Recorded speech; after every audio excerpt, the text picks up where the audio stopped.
एक बार की बात है। किसी गांव में एक मोची रहता था। बेचारा बूढ़ा हो गया था। उसे कोई काम नहीं मिलता था। कभी कोई एक फटा जूता लेकर भी उससे मरम्मत कराने नहीं आता था। बेचारे को खाने के भी लाले पड़े थे। वह एक दिन घर से काम की तलाश में निकल पड़ा। उसे यह भी नहीं मालूम था कि वह रात कहाँ गुजरेगी। चलते चलते वह एक जंगल में पहुंच गया। जब रात हो गई तो वह घबराया और रैन बसेरे की तलाश करने लगा। दूर कहीं उसे एक रोशनी दिखाई दी। वह उस ओर चल पड़ा। भाग्य से वह एक घर था। उसने दरवाजे पर दस्तक दी। एक औरत ने द्वार खोला और मोची ने उससे रात भर के लिए आसरा मांगा।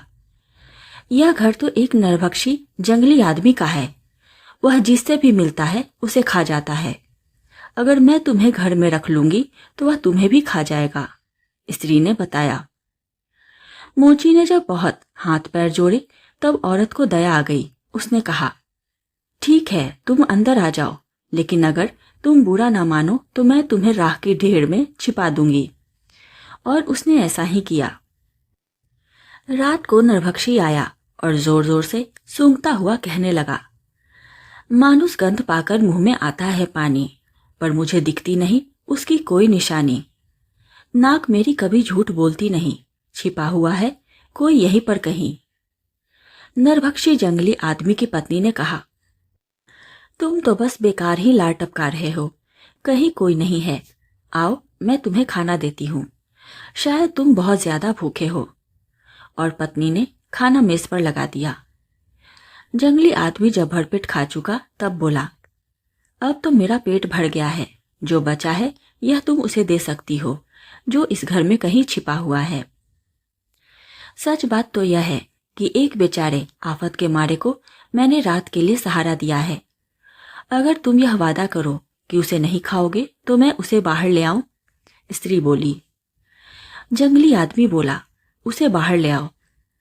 औरत ने मोची को राख के ढेर से बाहर निकाला और खाना दे दिया। खाना खाते हुए राख से ढका मोची थर थर कांप रहा था। किसी तरह हिम्मत करके उसने खाना खा लिया। जंगली आदमी ने कहा, इस समय तो मुझे भूख नहीं है, लेकिन मैं तुम्हें सावधान करता हूं कि अगर सुबह सवेरे तुम भाग नहीं गए तो मैं तुम्हें खा जाऊंगा। इसके बाद दोनों थोड़ी देर तक इधर उधर की बातें करते रहे। मोची भी कम घाघ नहीं था। वह बोला, वह तुम्हारे बिस्तर पर तो बहुत ही बढ़िया चादर बिछी है। शान में आकर जंगली बोला, जानते हो यह सोने और चांदी के तारों से कशीदाकारी की हुई चादर है, और इसमें जो झालर लगी है वह खालिस सोने की है। और अलमारी में क्या है? मोची ने पूछा। अलमारी में 2 बोरे सोने की अशर्फियां हैं, आदमी बोला। और यह जो पलंग के पीछे छड़ी रखी है, इस छड़ी से बढ़िया मस्त मौसम आ जाती है, जंगली आदमी बोला। और यह जो मैं आवाज सुन रहा हूं, यह एक तोता है जो मैंने मुर्गी के बारे में बंद कर रखा है। वह हमसे बातें करता है। वाह, तुम्हारे पास तो बहुत नायाब चीजें हैं, मोची बोला। हाँ, यह बात तो है। इतना ही नहीं, मेरे अस्तबल में एक बहुत खूबसूरत घोड़ी भी है जो हवा से बातें करती हुई दौड़ती है, जंगली आदमी ने बताया।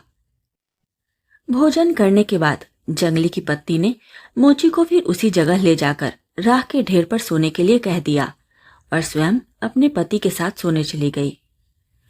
अगली सुबह दिन उगने से पहले औरत ने मोची से कहा, जल्दी उठो और भागो, मेरा पति जागे उससे पहले ही तुम यहाँ से भाग जाओ, वरना वह तुम्हें खा जाएगा। मोची ने स्त्री को धन्यवाद दिया और अपनी राह चल पड़ा। चलते चलते वह राजा के महल तक पहुंच गया और राजा से आसरा पाने का संदेश महल में भेजा। दयालु राजा ने उससे मिलने की इच्छा प्रकट की। राजा से मिलने पर मोची ने अपनी सारी कहानी सुना दी। सब कुछ सुनने के बाद राजा ने उसे इस शर्त पर महल में रख लेने की हामी भरी, जब वह नरभक्षी जंगली आदमी के पास से एक अद्भुत चीज उसे लाकर दे देगा।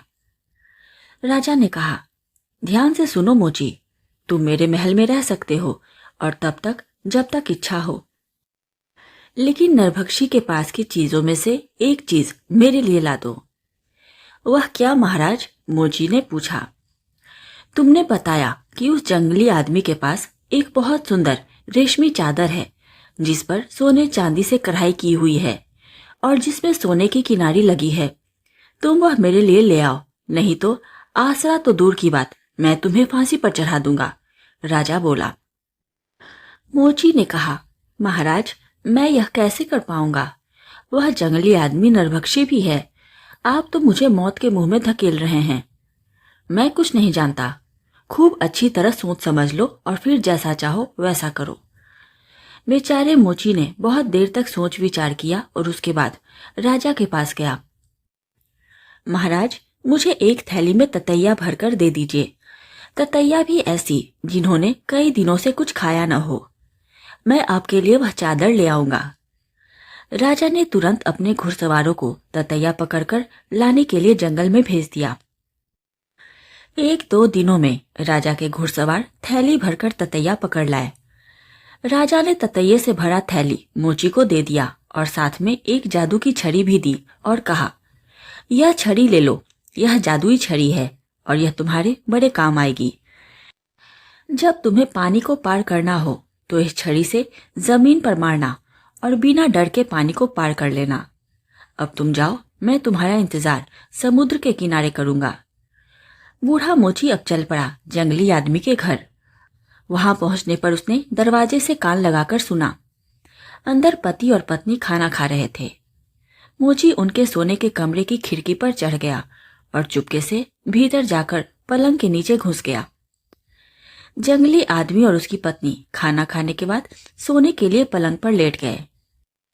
जब वे सो गए तब तो मोची ने पलंग के नीचे से ततैये से भरे थैले का मुंह उनकी चादर के नीचे ले जाकर खोल दिया। ततैया कैद से एकदम से बाहर निकले और इधर उधर भनभनाने लगे। जंगली आदमी करवटें बदलने लगा और जब ततैया उसे काटने लगे तो उसने चादर अपने शरीर पर से दूर फेंक दी। पलंग के नीचे छिपे मोची ने चादर को लपेटकर अपने पास रख लिया। थोड़ी देर में भूखे ततैये ने जंगली और उसकी पत्नी को डंक मारना शुरू कर दिया। दोनों दर्द और जलन से परेशान हो चीखते चिल्लाते बाहर की ओर भागे। इधर मोची फिर से खिड़की पर चढ़ा और बाहर कूदकर चादर ले रफू चक्कर हो गया। थोड़ी देर बाद जंगली आदमी और उसकी पत्नी थोड़ा स्थिर हुए तो आदमी ने मुर्गियों के बारे के पास जाकर पुकारा, बोलो तो प्यारे तोते, समय क्या हुआ है? तोता बोला, चालाक बूढ़ा चादर लेकर भाग खड़ा हुआ, पूछते क्या हो, यही समय हुआ। जंगली आदमी कमरे में गया और देखा कि पलंग पर चादर नहीं है। उसने अस्तबल से अपनी घोड़ी निकाली और बूढ़े के पीछे दौड़ा। कुछ दूर जाकर उसने तो उसे पकड़ ही लिया था, लेकिन अब तक तो मोची समुद्र के किनारे पहुंच गया था। उसने जादू की छड़ी जो राजा ने उसे दी थी जमीन पर पटकी। पानी 2 हिस्सों में बट गया और वह दौड़ता हुआ दूसरे किनारे पर पहुंच गया। पानी फिर जुड़ गया। जंगली नरभक्षी जो अभी तट पर ही था चिल्लाकर बोला, ओ नीच मोची, तुम इधर कब आओगे? हिम्मत भी दिखलाई तो मुझसे न बच पाओगे। पाते ही तुमको मैं जिंदा ही खा जाऊंगा।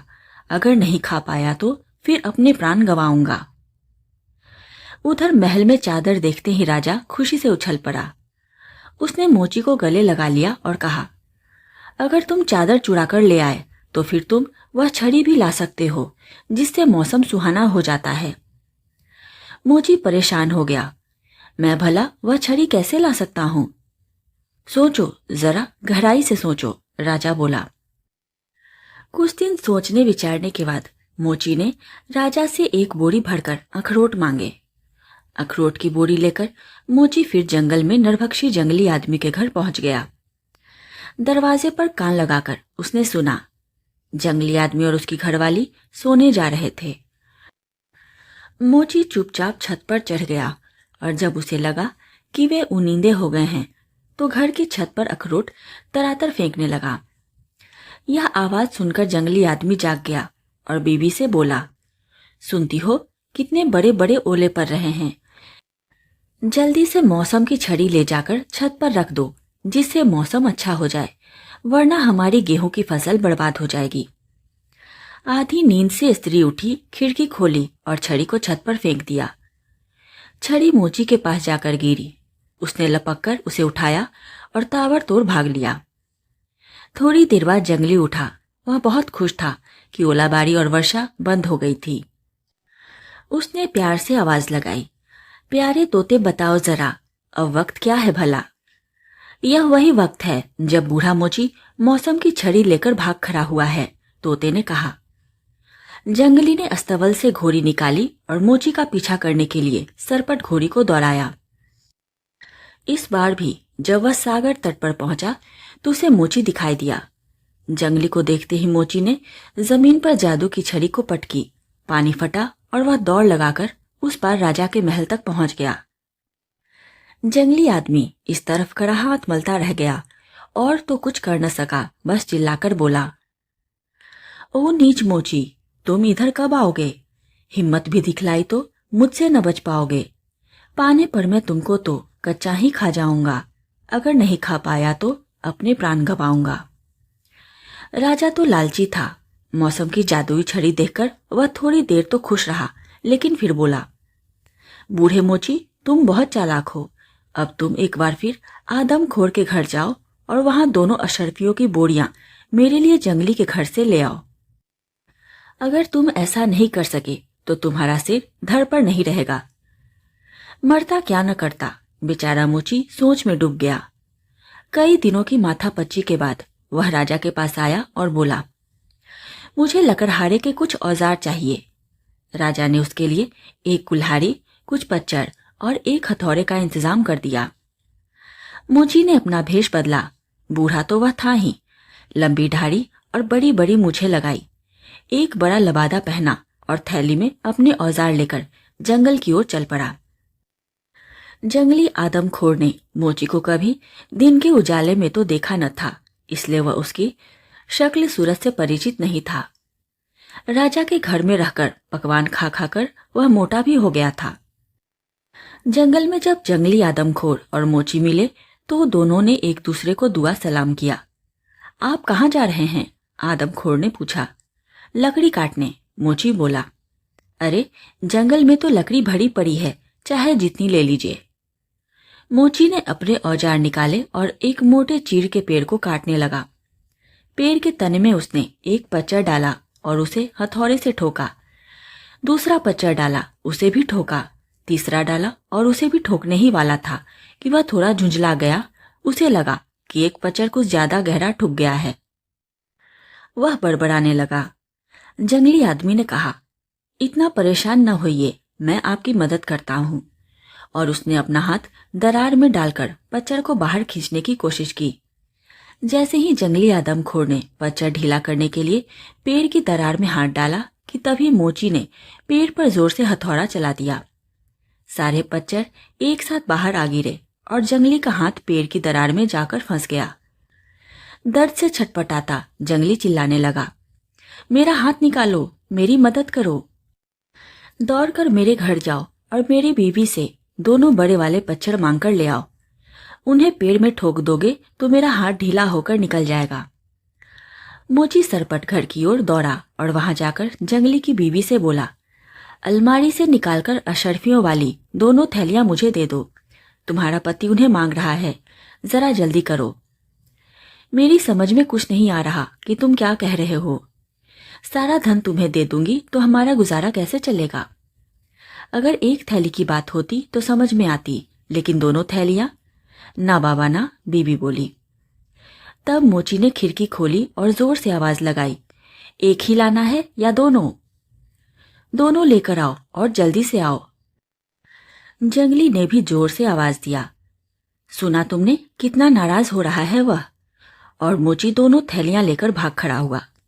बड़ी देर तक जब मोची नहीं आया तो जंगली आदमी बड़ी देर तक कोशिश करके दर्द सहकर अपना हाथ किसी तरह पेड़ की दरार से निकाल पाया। बेचारे का हाथ लहूलुहान हो गया था। कड़ाहता हुआ वह घर पहुंचा। बीवी ने तुरंत पूछा, सबसे पहले तो यह बताओ कि तुमने अशर्फियों की दोनों थैलियां क्यों मंगवाई थी?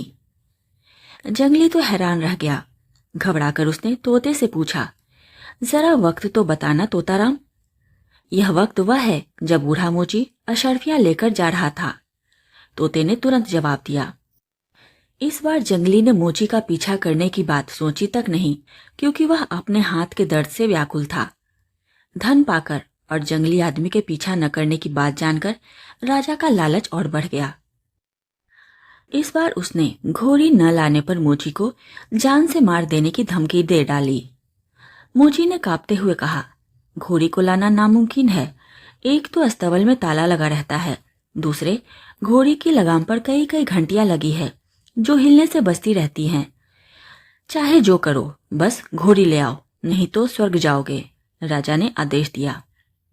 जान बचाने के लिए मोची सोचता रहा। आखिरकार उसने एक उपाय सोच लिया। राजा से उसने एक बड़ा सुआ और एक थैली रुई मांगी। यह सामान लेकर वह फिर जंगल में घोड़ी के अस्तबल पहुंचा। रात में हवा जाने वाले छेद में से सरक सरक कर वह किसी तरह अस्तबल में अंदर घुस गया। अंदर अंधेरा था। उसने घोड़ी के पेट में सुआ चुभाया। घोड़ी हिनहिनाई और पैर पटकने लगी। जंगली आदमखोर ने आवाज सुनी तो अपनी घरवाली से बोला, लगता है घोड़ी को कुछ तकलीफ है बेचारी, और सोने चला गया। कुछ देर बाद मोची ने घोड़ी के पेट में फिर सुआ चुभाया। फिर वह हिनहिनाई और पैर पटकने लगी। जब जंगली ने कई बार घोड़ी की बेचैनी भरी आवाजें सुनी तो उठकर आया। अस्तबल के अंधेरे से निकलकर घोड़ी को बाहर खुली हवा में एक पेड़ से बांध दिया और सोने चला गया। अब मोची भी अस्तबल से बाहर आया। उसने सारी घंटियों में रुई कसकर भर दी। घोड़ी के चारों सुमों में रुई के गोले बनाकर बांध दिए, जिससे टापों की आवाज न हो, और चुपचाप वह अपनी राह चल पड़ा। रोज के समय पर आदमखोर जागा और हमेशा की तरह तोते से पूछा, प्यारे तोते, समय क्या है? इस समय बूढ़ा मोची तुम्हारी घोड़ी पर सवार होकर जा रहा है, तोता बोला। बेचारा जंगली मन में सोचकर रह गया। वह पीछा करता भी तो कैसे? घोड़ी तो बूढ़ा मोची चुरा कर ले गया था ना। उस घोड़ी का पीछा भला और कौन कर सकता था? घोड़ी पाकर राजा फूला न समाया, लेकिन तुरंत ही बोल भी उठा, अब तो मुझे तोता भी चाहिए। तोता तो बातें करता है, चिल्लाता भी है। कोई उपाय सोचो, तोता लेकर आओ। इस बार मोची को ज्यादा माथापच्ची नहीं करनी पड़ी। वह स्वादिष्ट नई मकई के दाने, राजा के बाग से सुंदर मीठे फल और कई तरह की ताजी चमकीली मिर्ची लेकर तोते के पास जा पहुंचा।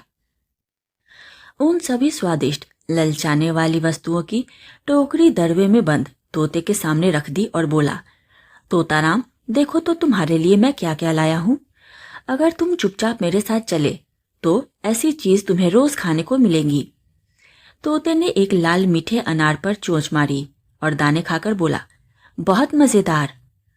इस प्रकार मजेदार चीजों का लालच देकर मोची तोते को कंधे पर बिठाकर चल पड़ा और तोता भी खुशी खुशी बैठा ही रहा। रात में जब जंगली घर आया तो तोते को आवाज दी, प्यारे तोते, समय क्या हुआ? कोई जवाब नहीं आया। उसने दूसरी बार आवाज लगाई, तुमने सुना नहीं तोताराम, क्या समय हुआ है? जब इस बार भी कोई जवाब न आया तो वह दरवे के पास गया। दरवा तो खाली पड़ा था। जंगली के हाथों के तोते उड़ गए। वह हाथ मलता रह गया। उधर मोची जब तोते को लेकर राजा के पास पहुंचा तो बहुत बड़ा उत्सव मनाया गया। राजा की सब इच्छाएं जो पूरी हो रही थी। खुशी से झूमते हुए राजा ने कहा, प्यारे मोची, इतना सब कर लेने के बाद अब बस एक ही काम बाकी रहा है। मोची बोला, लेकिन अब वहां कुछ भी नहीं है महाराज। क्या बकते हो? राजा ने तुरंत बात काटी। जो सबसे जरूरी चीज है वह तो वही है, वह आदमखोर जंगली आदमी, जिसके डर से सारी जनता दुखी रहती है, जंगल की ओर जाती नहीं है। मोची को तो दोनों ओर से जान का खतरा था। कुछ देर सोचने के बाद उसने राजा से कहा, मैं आपके आदेश का पालन करने की कोशिश करूंगा। मेरे लिए आप एक ऐसी पोशाक बनवाइए जिससे मेरा बुढ़ापा छिप जाए और मेरे चेहरे पर ऐसा मुलम्मा लगवाइए कि मेरे नैन नक्श बदल जाएं। राजा ने शहर के सबसे कुशल दर्जी और बहरूपिया बुलवाए। उन्होंने मिलजुल कर मोची को ऐसी पोशाक पहनाई और ऐसा रंग रोगन लगाया कि मोची खुद अपने आप को ही न पहचान पाए। इस प्रकार भेष बदलकर मोची जंगली आदमी के घर की ओर चल पड़ा। आदमखोर जंगली उसे अपने खेत में काम करता हुआ मिल गया। मोची ने अपनी टोपी उतार सर झुकाकर जंगली का अभिवादन किया। आदमखोर ने उससे पूछा, महाशय, आप यहाँ क्या ढूंढ रहे हैं? मैं मृतकों के लिए ताबूत बनाता हूँ। एक बूढ़ा मोची मर गया है, उसके लिए ताबूत की लकड़ी खोज रहा हूँ। यह सुनते ही जंगली आदमखोर खुशी से उछल पड़ा। तो वह धूर्त आखिर मर ही गया। मुझे कितनी खुशी हुई है यह खबर सुनकर कि बता नहीं सकता। उसके ताबूत के लिए मैं बिना मोल लिए तख्ते दे दूंगा। आप यहीं पर ताबूत बना ले। यह तो बहुत अच्छा रहेगा, मोची बोला। बस मुश्किल एक है कि मेरे पास उसकी कद काठी का नाप नहीं है। यह तो बिल्कुल आसान है, आदमखोर बोला। वह कमीना मेरे जैसा ही था। आप मुझे नापकर ताबूत बना लीजिए। मोची ने फटे काटना और उन्हें कीलों से जोड़ना शुरू कर दिया।